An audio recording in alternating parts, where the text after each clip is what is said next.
Selamat datang di video ini. Cina kini didorong ke arah kendaraan listrik, EV, yang berarti masyarakatnya semakin menjauh dari mobil bermesin pembakaran internal. Akibatnya, sejumlah pabrik mobil milik Volkswagen, Nissan, dan berbagai produsen mobil konvensional lainnya kemungkinan besar akan tutup tahun ini. Hal ini juga berpotensi menyebabkan ratusan dealer mobil bangkrut, mengingat lebih dari 60% dealer di Cina saat ini sudah mengalami kerugian. Pasar kendaraan listrik di Cina telah berkembang pesat, didorong oleh subsidi besar dari pemerintah. Namun, pergeseran ini membawa konsekuensi besar bagi produsen mobil konvensional dan pabrik mereka dalam 12 bulan mendatang. Dalam kondisi ini, produsen mobil yang telah berinvestasi besar dalam pengembangan EV, seperti Tesla dan para pemula seperti XPeng, NIO, Xiaomi, dan lainnya, justru memperoleh keuntungan dari pertumbuhan pasar. Namun, perang harga yang disebut sebagai pertumpahan darah oleh CEO XPeng telah menghambat pendapatan dan keuntungan beberapa produsen mobil. Misalnya, General Motors telah merugi selama 3 kuartal berturut-turut, kehilangan ratusan juta dolar. Meskipun pasar mulai pulih dari dampak pandemi dan kekurangan chip, tantangan ini tetap ada.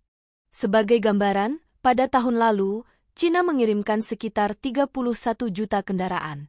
Angka ini hampir 30 kali lipat ukuran pasar mobil Australia. Industri otomotif di Cina kini menghadapi babak eliminasi akibat kelebihan pasokan. Para eksekutif puncak di XPeng, NIO, dan produsen mobil lainnya memperkirakan bahwa hanya akan ada 7 perusahaan yang bertahan setelah proses ini selesai. Merek-merek besar seperti Acura, Renault, Mitsubishi, dan Jeep telah meninggalkan pasar Cina atau bangkrut. Produsen mobil barat, seperti Hyundai, Ford, dan General Motors, menghadapi penurunan penjualan yang signifikan di Cina, dengan beberapa bahkan mengurangi produksi. Penjualan Nissan, misalnya, telah menurun sekitar 50% dalam 5 tahun terakhir. Pada tahun 2025, setidaknya 4 produsen mobil global diperkirakan akan meninggalkan Cina sepenuhnya karena kehilangan pangsa pasar terhadap pesaing lokal. Di sisi lain, produsen seperti BYD justru mengalami pertumbuhan pesat. Mereka kini mempekerjakan lebih banyak insinyur daripada perusahaan lain di dunia. Sementara itu, General Motors yang memiliki 2 usaha patungan di Cina SAIC GM dan SAIC Wuling, masih berusaha mempertahankan operasinya dengan dukungan dari pemerintah. Perubahan besar ini menunjukkan bahwa aset dan pabrik hanya bernilai jika mampu memproduksi kendaraan yang diinginkan pasar. Jika tidak, nilai tersebut akan hilang, seperti yang terlihat pada berbagai produsen mobil lama yang kini menghadapi tantangan besar di tengah transisi menuju kendaraan listrik. General Motors, GM, menghadapi tantangan besar di pasar Cina. Salah satu kendaraan terlaris mereka adalah mobil listrik kecil seharga $6.000 yang dikenal sebagai mobil kunci. Kendaraan ini sangat kecil dan mungil, dengan margin keuntungan yang rendah. Beberapa laporan menunjukkan bahwa keuntungan GM dari mobil ini sebagian besar berasal dari subsidi pemerintah. Masalah utama GM di Cina terletak pada usaha patungan mereka, SAIC GM, yang mengoperasikan 6 pabrik perakitan. Pabrik-pabrik ini saat ini beroperasi jauh di bawah kapasitasnya. Kapasitas produksi tahunan SAIC-GM mencapai 1,9 juta mobil, tetapi hanya 450.000 unit yang diproduksi pada tahun lalu. Ini berarti tingkat utilisasi pabrik mereka hanya sekitar 25%, yang sangat tidak efisien. Pengiriman grosir SAIC-GM pada tahun 2024 turun sebesar 57% menjadi 435.000 unit.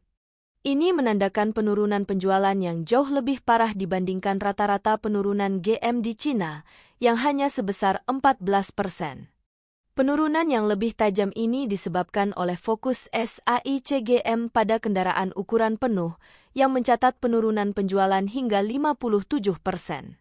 Sementara itu, kendaraan listrik mikro, mini EV, yang diproduksi melalui usaha patungan SAIC GM dan Wuling terjual sangat baik. Pada bulan Desember, GM memperkirakan kerugian sebesar 2,7 miliar dolar akibat penutupan pabrik dan optimalisasi portofolio mereka. GM telah mengonfirmasi bahwa beberapa pabrik akan ditutup untuk mengurangi kapasitas yang berlebih. Namun, meskipun kapasitas pabrik dikurangi hingga 50%, tingkat utilisasi pabrik hanya akan mencapai 50% dari kapasitas maksimal, yang masih jauh dari ambang profitabilitas minimum sebesar 70%. Oleh karena itu, GM mungkin perlu mengurangi kapasitas produksi lebih dari setengahnya untuk memulihkan keuntungan. Selain GM, produsen seperti Nissan dan Honda juga menghadapi kelebihan kapasitas di Cina. Penjualan Nissan turun 50% sejak 2019 menjadi kurang dari 700.000 unit pada tahun lalu. Sementara itu, pengiriman Honda turun sebesar 31% dalam 1 tahun, mencerminkan tren kontraksi pasar bagi produsen mobil besar di Cina. Penurunan ini menunjukkan bagaimana perubahan cepat di pasar otomotif Cina, khususnya peralihan ke kendaraan listrik, telah menciptakan tantangan besar bagi produsen mobil lama yang masih bergantung pada model kendaraan tradisional. Penurunan produksi dan penjualan Nissan dan Honda di Cina. Penurunan penjualan di pasar Cina menjadi tantangan besar bagi Nissan dan Honda. Tahun lalu, Nissan mencatat penjualan sebanyak 853.000 unit. Jika penjualan kembali turun 31% tahun ini, seperti prediksi, mereka hanya akan mencapai sekitar 500.000 unit. Situasi ini bahkan lebih buruk daripada yang tampak pada awalnya. Sebelum melanjutkan lebih jauh, beritahu kami apakah Anda menyukai videonya. Jika ya, silakan klik suka dan bagikan, dan mari kita lanjutkan. Kedua produsen Jepang ini mulai memangkas atau menangguhkan produksi sejak tahun lalu. Usaha patungan Nissan dengan Dongfeng Motor Group menutup pabrik perakitannya di kota Changgu, Cina Timur. Sementara itu, Honda menutup 1 jalur produksi di masing-masing dari 2 pabrik patungannya, 1 dengan GAC Motor dan 1 lagi dengan Dongfeng Motor. Strategi mereka adalah mengurangi jalur produksi tanpa menutup pabrik sepenuhnya.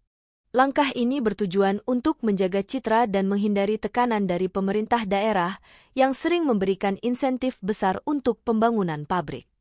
Meski demikian, pabrik-pabrik ini tetap beroperasi jauh di bawah kapasitas optimalnya.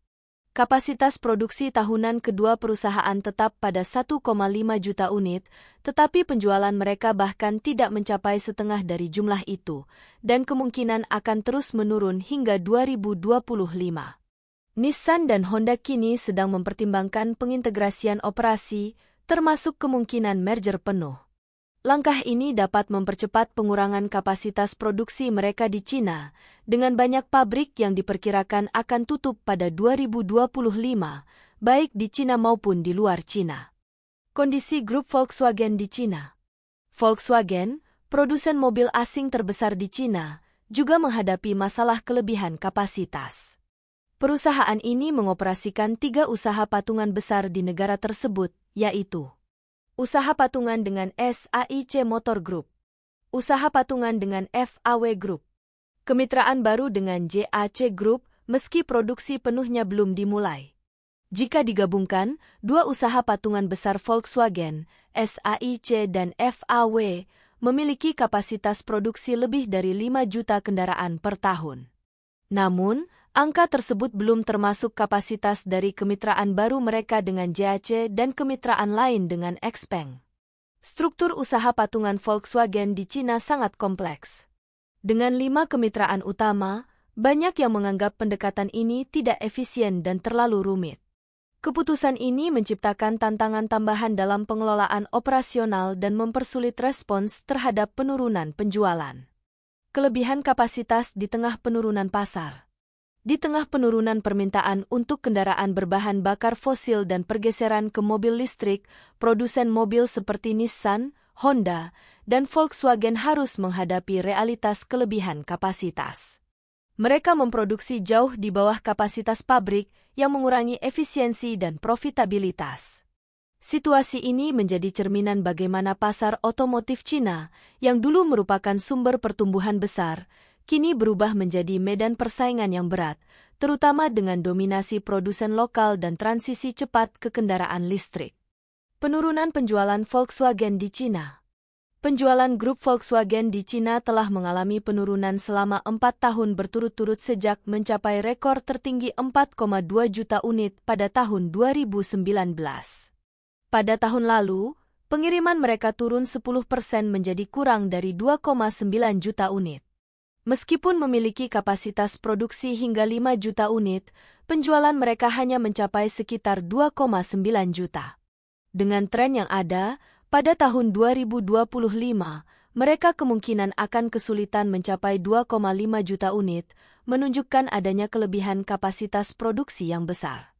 Tantangan yang dihadapi oleh produsen mobil legacy.